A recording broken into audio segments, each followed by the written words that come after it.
Shalom, Horas Amang dan Inang, firman Tuhan yang menyapa kita saat ini tertulis dalam Kesaksian surat 1 Korintus pasal 15 ayat yang ke-10 berkata demikian.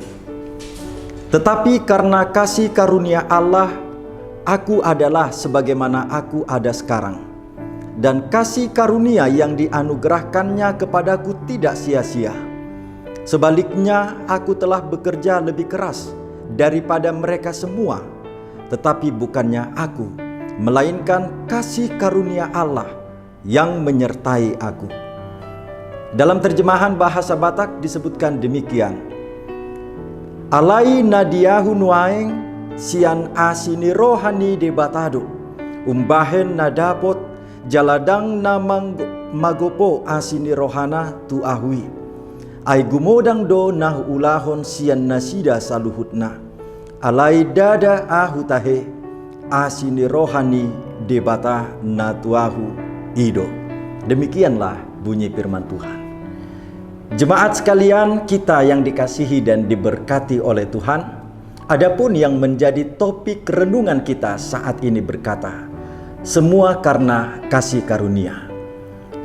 Syair nyanyian yang digubahkan yang sering berkumandang dalam setiap ibadah minggu atau persekutuan kita. Amazing Grace, hanya karena anugerah Tuhan. Merujuk kepada peristiwa ketika seorang Martin Luther memperjuangkan, mempertahankan kembali kepada dasar pengenalan akan firman Tuhan yang terus-menerus mempengaruhi pergerakan dan perjalanan kehidupan gereja di seluruh dunia.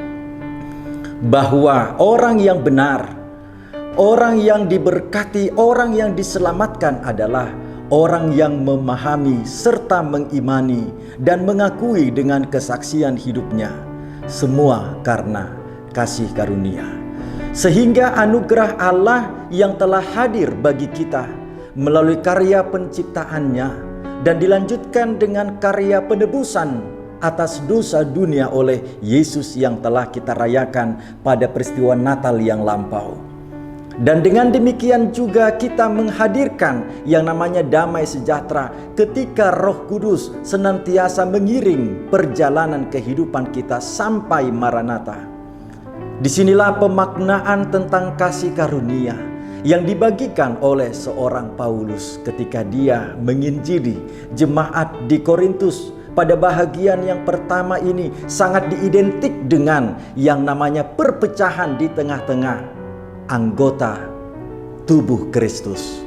Oleh karena itu, Rasul Paulus membangun kembali semangat untuk memperkatakan bagi segenap jemaat, semua kembali karena kasih karunia.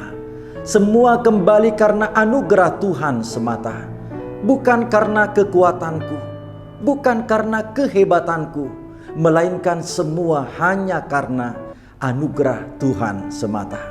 Inilah yang dibagikan kepada segenap kita saat ini, bahwa bila pun kita boleh menerima hasil keberuntungan atau hal-hal yang bersifat membanggakan hati karena capaian-capaian yang kita peroleh sejauh ini, namun kita perlu tetap mengingat apa yang Tuhan firmankan, sebagaimana Paulus katakan, semua hanya karena kasih karunia Tuhan.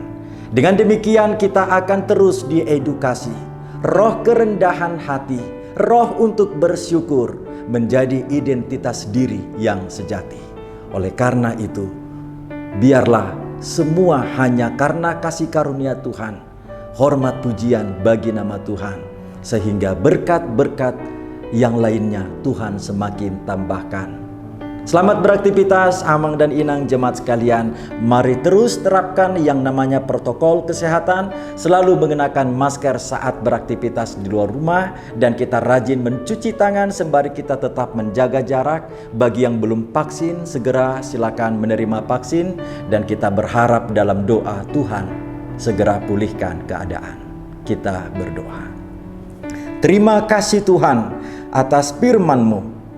Engkau yang menganugerahkan keselamatan, kasih karunia-Mu yang terus mewarnai kehidupan. Sebagaimana kesaksian Paulus, demikian pun kesaksian kami, bahwa Tuhanlah Sang pemilik kehidupan, mendatangkan kebahagiaan, sehingga kami pun terus menghaturkan rasa berterima kasih. Engkaulah yang memiliki kasih karunia. Anugerah Tuhan kita Yesus Kristus, kasih Allah Bapa dan persekutuan Roh Kudus menyertai engkau sekalian. Amin.